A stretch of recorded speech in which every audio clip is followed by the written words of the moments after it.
Hello friends, welcome back to my channel. ಸೇವಂತಿಗೆ ಗಿಡನ ಬೆಳೆದ ಮೇಲೆ ವರ್ಷ ಪೂರ್ತಿ ಅದನ್ನು ಮೇಂಟೈನ್ ಮಾಡೋದು, ಕೇರ್ ತಗೊಳ್ಳೋದು ಇದ್ದೇ ಇರುತ್ತೆ.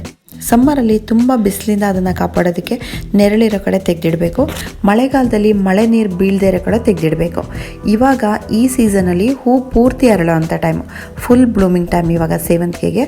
ಈ ಟೈಮಲ್ಲಿ ನೀವು ಕೆಲವು ಟಿಪ್ಸ್ನ ನೀವು ಫಾಲೋ ಮಾಡೋದ್ರಿಂದ ಅರಳಿರೋ ಹೂವು ಜಾಸ್ತಿ ದಿನ ಇರೋ ಥರ ನೋಡ್ಕೋಬೋದು.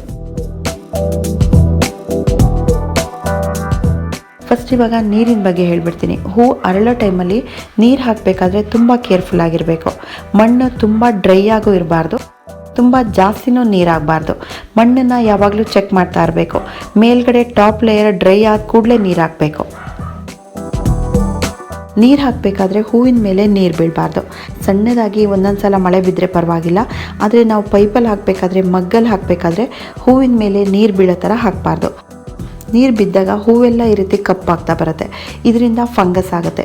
ಈ ಫಂಗಸ್ ಒಂದು ಹೂವಿಂದ ಇನ್ನೊಂದು ಹೂವಿಗೆ ಸ್ಪ್ರೆಡ್ ಆಗುತ್ತೆ. ಆಮೇಲೆ ಎಲ್ಲ ಹೂಗಳು ಕಪ್ಪಾಗುತ್ತೆ.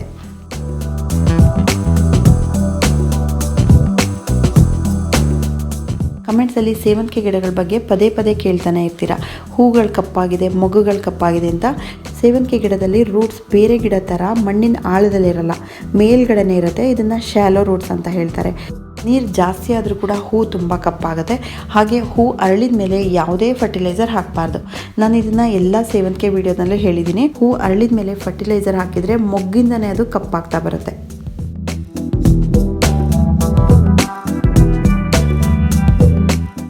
ಬೇರುಗಳು ತುಂಬ ಮೇಲ್ಗಡೆನೇ ಇರೋದ್ರಿಂದ ನೀರು ಜಾಸ್ತಿ ಆದರೆ ಅಥವಾ ಫರ್ಟಿಲೈಸರ್ ಜಾಸ್ತಿ ಆದರೆ ಹೂವು ಒಣಗ್ತಾ ಬರುತ್ತೆ ಅಥವಾ ಕಪ್ಪಾಗ್ತಾ ಬರುತ್ತೆ.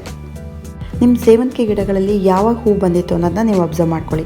ತುಂಬ ಬೇಗ ಹೂ ಬಿಟ್ಟಿರೋ ಕಡೆ, ಅಂದರೆ ಆಗಸ್ಟಿಂದನೇ ಹೂ ಬಿಡೋಕ್ಕೆ ಶುರುವಾಗಿರುತ್ತಲ್ಲ, ಅಂಥ ಗಿಡಗಳೆಲ್ಲ ಇವಾಗ ಹೂವು ಮತ್ತು ಗಿಡ ಪೂರ್ತಿ ಒಣಗ್ತಾ ಬರುತ್ತೆ. ಹೂ ಪೂರ್ತಿ ಅರಳಿ ಹೋದ್ಮೇಲೆ ಸೇವಂತಿಗೆ ಗಿಡ ಈ ರೀತಿಯಾಗಿರುತ್ತೆ. ಒಣಗಿರೋ ಹೂನ ಕಟ್ ಮಾಡಿಬಿಟ್ಟು ತೆಗೆದುಬಿಡಬೇಕು. ಹೂವಿನ ಜೊತೆ ಇಡೀ ಸ್ಟೆಮ್ಮೆ ಕಪ್ಪಾಗಿ ಒಣಗ್ತಾ ಬರ್ತಾ ಇದ್ದರೆ ಆ ಸ್ಟೆಮ್ಮನ್ನೇ ಕಟ್ ಮಾಡಿಬಿಟ್ಟು ತೆಗೆದುಬಿಡಬೇಕು. ಸೇವಂತಿಗೆಯಲ್ಲಿ ಇದು ತುಂಬ ಇಂಪಾರ್ಟೆಂಟು. ಡೆಡ್ ಹೆಡಿಂಗ್ ಅಂತ ಹೇಳ್ತಾರೆ. ಒಣಗಿರೋ ಹೂನ ಕಟ್ ಮಾಡಿದರೆ ಮಾತ್ರ ಪಕ್ಕದಲ್ಲಿ ಹೊಸ ಬ್ರಾಂಚಸ್ ಬರೋಕ್ಕೆ ಸಾಧ್ಯ.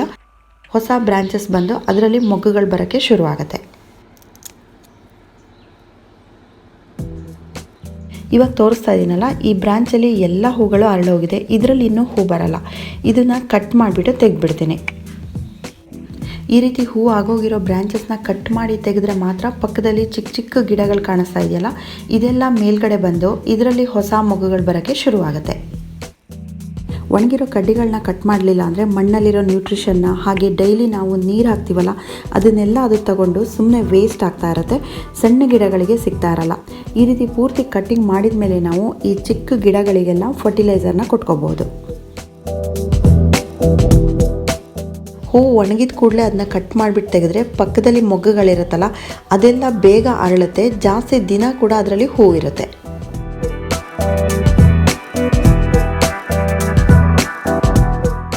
ಕಪ್ಪಾಗಿರೋವಂಥ ಎಲೆಗಳನ್ನ ನೋಡಿಬಿಟ್ಟು ತೆಗಿತಾ ಇರಬೇಕು. ಸೇವಂತಿಗೆಯಲ್ಲಿ ಕಪ್ಪಾಗಿರೋ ಹೂವು ಮತ್ತು ಕಪ್ಪಾಗಿರೋ ಎಲೆನ ತೆಗೆಯೋದು ತುಂಬ ಇಂಪಾರ್ಟೆಂಟ್. ಈ ಟೈಮಲ್ಲಿ ನೀವು ಯಾವುದೇ ನರ್ಸರಿಗೆ ಹೋದ್ರೂ ಸೇವಂತಿಗೆ ಗಿಡದಲ್ಲಿ ಫುಲ್ ಹೂವಿರುತ್ತೆ. ನಾವೆಲ್ಲರೂ ಮಾಡೋ ಅಂಥ ಒಂದು ಮಿಸ್ಟೇಕ್ ಏನು ಅಂದರೆ, ಯಾವ ಗಿಡದಲ್ಲಿ ತುಂಬ ಹೂವಿರುತ್ತೆ ಅದೇ ಪಾಟನ್ನು ನಾವು ಸೆಲೆಕ್ಟ್ ಮಾಡ್ಕೊಳ್ತೀವಿ. ಅದೇನಾಗುತ್ತೆ ಅಂದರೆ, ಹೂ ಪೂರ್ತಿ ಅರಳಿರೋ ಗಿಡದಲ್ಲಿ ಅರ್ಧ ಲೈಫ್ ಅಲ್ಲೇ ಮುಗ್ದೋಗಿರುತ್ತೆ. ನಾವು ಮನೆಗೆ ತಂದಮೇಲೆ ಒಂದು ವಾರ ಅಥವಾ 10 ದಿನ ತನಕ ಆ ಹೂ ಹಾಗೆ ಇರುತ್ತೆ. ಆಮೇಲೆ ಒಣಗ್ತಾ ಬರುತ್ತೆ. ಅದಕ್ಕೆ ಏನು ಮಾಡಬೇಕಂದ್ರೆ, ಹೂ ತುಂಬ ಕಡಿಮೆ ಇರಲಿ, ಮೊಗ್ಗುಗಳು ತುಂಬ ಜಾಸ್ತಿ ಇರಬೇಕು ಅಂಥ ಗಿಡನ ನೋಡಿಕೊಂಡು ಸೆಲೆಕ್ಟ್ ಮಾಡ್ಕೋಬೇಕು. ಇದು ಸೇವಂತಿಗೆಗೆ ಮಾತ್ರ ಅಲ್ಲ, ನೀವು ಯಾವುದೇ ಗಿಡಗಳನ್ನ ತಗೋಬೇಕಾದ್ರೂ ಅಷ್ಟೇ ಮೊಗ್ಗು ಜಾಸ್ತಿ ಇರೋವಂಥ ಗಿಡಗಳನ್ನೇ ನೋಡಿಕೊಂಡು ಸೆಲೆಕ್ಟ್ ಮಾಡ್ಕೊಳ್ಳಿ. ಸೇವಂತಿಗೆಯಲ್ಲಿ ಒಂದು ಸ್ಟೆಮ್ಮಲ್ಲಿ ಹೂ ಬಂದಮೇಲೆ ಪುನಃ ಅದರಲ್ಲಿ ಹೂ ಬರಲ್ಲ. ಆ ಸ್ಟೆಮ್ ಒಣಗ್ತಾ ಹೋಗುತ್ತೆ. ಅದನ್ನು ನಾವು ಕಟ್ ಮಾಡಿಬಿಟ್ಟು ತೆಗೆದುಬಿಡಬೇಕು. ಬೇರುಗಳಿಂದ ಹೊಸದಾಗಿ ಚಿಕ್ಕ ಚಿಕ್ಕ ಗಿಡಗಳು ಹುಟ್ಕೊಳ್ಳುತ್ತೆ. ಅದ್ರ ಬಗ್ಗೆ ಕೇರ್ ತಗೋಬೇಕು. ಆ ಚಿಕ್ಕ ಚಿಕ್ಕ ಗಿಡಗಳಿಗೆ ನೀರು ಜಾಸ್ತಿ ಹಾಕಬಾರ್ದು. ಆ ಗಿಡಗಳು ಸ್ವಲ್ಪ ಎತ್ತರ ಬಂದಮೇಲೆ ಅದಕ್ಕೆ ಫರ್ಟಿಲೈಸರ್ ಕೊಡಬೇಕು. ಹೀಗೆ ಏಪ್ರಿಲ್ ತನಕ ಕಂಟಿನ್ಯೂ ಆಗ್ತಾ ಹೋಗುತ್ತೆ. ಸಮ್ಮರ್ ಸ್ಟಾರ್ಟ್ ಆದಮೇಲೆ ಈ ಸೇವಂತಿಗೆ ಗಿಡಗಳದ್ದು ಸೀಸನ್ ಮುಗಿದೋಗುತ್ತೆ. ಗಿಡಗಳು ನಿಧಾನವಾಗಿ ಒಣಗ್ತಾ ಹೋಗುತ್ತೆ. ಸದ್ಯಕ್ಕೆ ಸೇವಂತಿಗೆ ಗಿಡಗಳ ಬಗ್ಗೆ ಇದಿಷ್ಟು ಕೇರ್ ತಗೋಬೇಕಾಗಿರೋಂಥದ್ದು. ಯಾವ್ಯಾವ ಸೀಸನಲ್ಲಿ ಸೇವಂತಿಗೆ ಗಿಡನ ಹೇಗೆ ನೋಡ್ಕೋಬೇಕು ಅನ್ನೋದ್ರ ಬಗ್ಗೆ ನನ್ನ ಚಾನಲ್ನಲ್ಲಿ ಸೇವಂತಿಗೆ ಗಿಡಗಳ ಬಗ್ಗೆ ಸಾಕಷ್ಟು ವಿಡಿಯೋಗಳಿದೆ. ಅದೆಲ್ಲ ವಿಡಿಯೋದು ಲಿಂಕ್ನ ನಾನು ಡಿಸ್ಕ್ರಿಪ್ಷನ್ ಬಾಕ್ಸಲ್ಲಿ ಕೂಡ ಹಾಕಿರ್ತೀನಿ. ಸೊ ಫ್ರೆಂಡ್ಸ್, ಈ ವಿಡಿಯೋ ನಿಮಗೆ ಯೂಸ್ಫುಲ್ ಆಗಿದೆ ಅಂತ ಅಂದ್ಕೊಂಡಿದ್ದೀನಿ. Thank you for watching.